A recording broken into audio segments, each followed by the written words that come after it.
Hello friends, sunshine study world आप सभी दोस्तों का हार्दिक स्वागत करता है। मैं स्नेहा पांडे आप सभी के साथ एक बार फिर जुड़ चुकी हूँ एक नए टॉपिक के साथ, जिसका नाम है समांतर माध्य। समांतर माध्य से 3 टाइप के क्वेश्चन बनते हैं और यहाँ से आपको 1 नंबर मिलना होता है।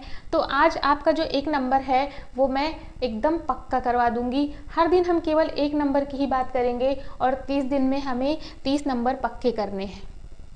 तो हम टॉपिक को शुरू करें उससे पहले अगर आपने चैनल को सब्सक्राइब नहीं किया है तो प्लीज़ चैनल को सब्सक्राइब कर लीजिए और बेल आइकन को भी प्रेस कर लीजिए। तो चलिए वीडियो को स्टार्ट करते हैं और देखते हैं। हमारा आज का टॉपिक है समांतर माध्य, जो कि 10th के एग्ज़ाम के पॉइंट ऑफ व्यू से बहुत ही ज़्यादा इम्पॉर्टेंट टॉपिक है। अब इसमें जो 3 तरीके के प्रश्न बनते हैं उसमें सबसे पहला हमारा टाइप है जिसमें आपको दिया रहेगा कि 1 से 9 तक की संख्याएं आपको दी गई हैं, उनका समांतर माध्य निकालिए। 1 से 20 तक की संख्याओं का समांतर माध्य निकालिए। इस तरीके से आपके प्रश्न बनेंगे। या फिर हो सकता है कि आपको कुछ संख्याएं दी गई हों, जैसे आपको दिया गया हो 11, 12, 10, 8, 9 और आपसे कहा जाएगा कि इन संख्याओं का समांतर माध्य निकालिए।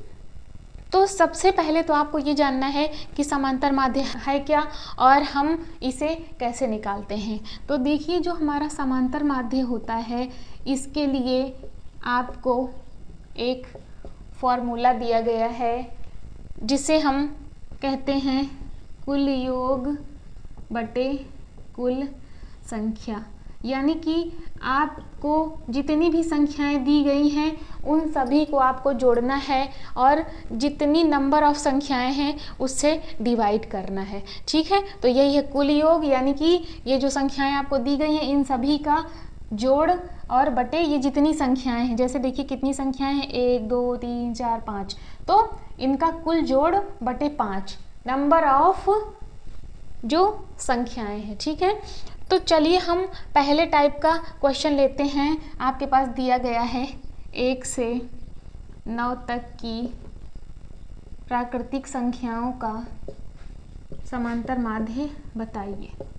संख्याओं का समांतर माध्य बताइए, ये आपके पास दिया गया है क्वेश्चन। अगर आपको विश्वास ना हो तो आप अनसॉल्व्ड उठा करके देख सकते हैं। सेम टू सेम यही क्वेश्चन दिया गया है और कई बार ये प्रश्न पूछा गया है। तो अब बात करते हैं कि इस प्रश्न को हम कैसे हल करेंगे। देखिए संख्याएं कितनी आपको दी गई हैं, 1 से 9 तक की। तो 1 से 9 तक में कौन कौन सी संख्याएं आती हैं, सबसे पहले तो हम उसे लिख लेते हैं। 1 से 9 तक में 1, 2, 3, 4, 5, 6, 7, 8, 9 इतनी संख्याएं आती हैं। ठीक है, हमने लिख लिया। अब इनका समांतर माध्य हमें निकालना है। तो सबसे पहले हम क्या करेंगे, फॉर्मूला लिखेंगे समांतर माध्य का। समांतर माध्य बराबर कुल योग बटे कुल संख्या, जो कि यहाँ दिया गया है। अब कुल योग का मतलब मैंने आपको बताया कि जिन संख्याओं का समांतर माध्य निकालना है उन्हें आप जोड़िए। तो हम क्या करेंगे, इन सभी को जोड़ेंगे। 1 + 2 + 3 + 4 5 6 7 8 और 9, इन सबको जोड़ेंगे बटे ये कितनी संख्याएं हैं, इनको काउंट करिए। ये कुल 9 संख्याएं हैं। तो हमने 9 से भाग दे दिया इन्हें। ये लिखा है कुल योग, तो कुल योग किया बटे जितनी संख्याएं हैं उससे भाग देना है हमें। अब इन सबको जब हम जोड़ेंगे तो आएगा 45। ठीक है, इन सबको जोड़ेंगे तो 45 आएगा बटे 9। अब इसे जब हम सरल करेंगे तो 9 × 9, 9 × 5 = 45, 5 बटे 1 यानी कि 5। तो समांतर माध्य कितना आया, 5 आया। ये हो गया हमारा आंसर। ये हमने समांतर माध्य निकाल लिया। अब ये तो हो गई बात पहले टाइप की। अब अगर ऐसा कोई भी क्वेश्चन आएगा तो आप आसानी से कर लेंगे। इसी तरीके से आपको सॉल्व करना है। अब अगर हम दूसरे टाइप की बात करें तो दूसरा जो आपका टाइप है वो आपका प्रश्न इस तरीके से बनेगा। आपसे कहा जाएगा कि 20 संख्याओं का समांतर माध्य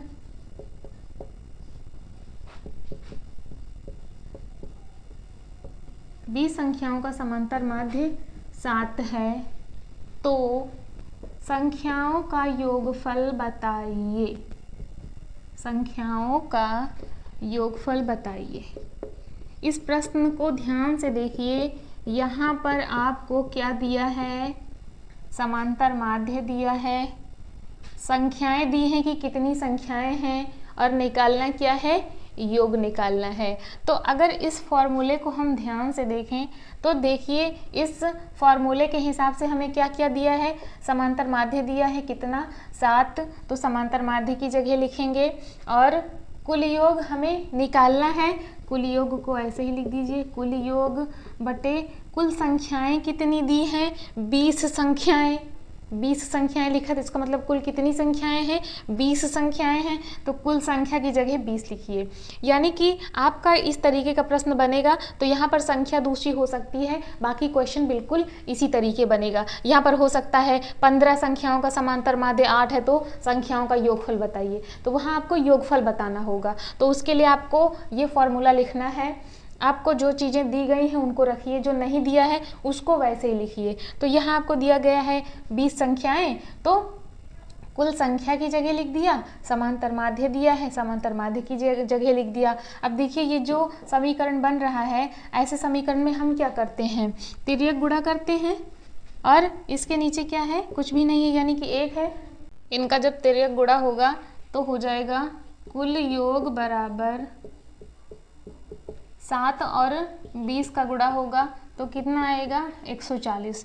तो कुल योग कितना आया, 140। ये हो गया हमारा आंसर। कुल योग पूछ रहा था, कुल योग हमने निकाल दिया। तो इस तरीके से आपको जो है ध्यान में रखना है। दूसरा टाइप आपका ये बनेगा जिसमें आपको योग निकालना होगा। अब जो तीसरा टाइप है मोस्ट इम्पॉर्टेंट, उसके बारे में बात कर लेते हैं। ये जो प्रश्न होते हैं ये बहुविकल्पीय प्रश्नों में आपसे पूछे जाते हैं, और इनमें जो तीसरी तरीके से आपसे प्रश्न पूछेगा वो आपसे ये कहेगा कि कुछ संख्याएं आपको दी होंगी, जैसे 3, 4, 7, 8,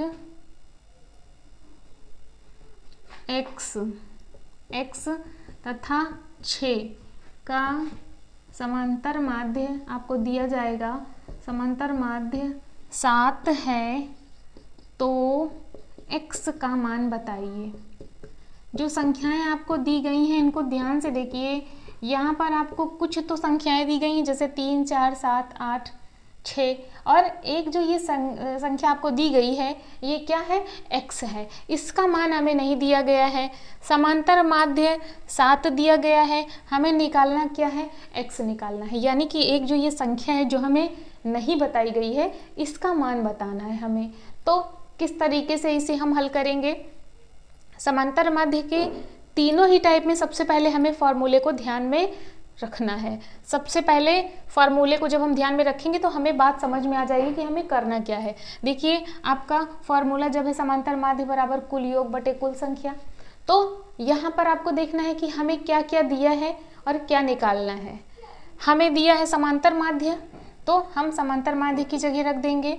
उसके बाद कह रहा है कुल योग, तो कुल योग तो इन संख्याओं का होगा जो कि हमें दी गई हैं।